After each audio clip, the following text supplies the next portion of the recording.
I don't think you realize how big of a deal it is that right-wing news outlets are siding with the left-wing news outlets to give up their press passes because Pete Hegseth's new Pentagon press policy is the literal definition of censorship. Let me explain. There's a lot of restrictions that come with this policy. So if the press signs it, they are no longer allowed to release any information that is not authorized by the government first, even if it's unclassified information. They're also not allowed to walk around the Pentagon anymore, and previous accessible areas are now off limits and require an escort. And of course, Pete Hegseth goes onto Twitter and tries to give the fast facts of the credentials for dummies by saying that the press is no longer allowed to roam free, that they have to wear badges to show that they're press, and that credentialed press officials are no longer allowed to solicit criminal acts. In perfect Trump cabinet fashion, these are all lies. First off, they've never been allowed to roam free around the Pentagon. There are classified areas and classified workspaces that they do not have access to, and they've never had access to.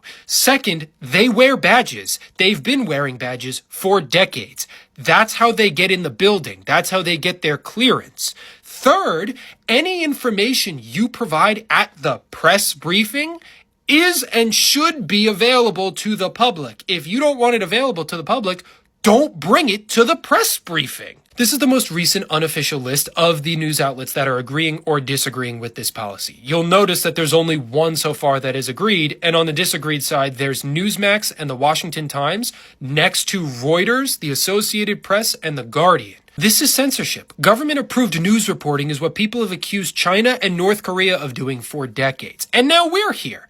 Despite what Pete Hegseth may say about this being an attempt to protect the military and their information, we clearly know what this is and what the Trump administration is trying to do. Let me know your thoughts in the comments, guys, and click on the link below. It will take you to the related video. Ciao!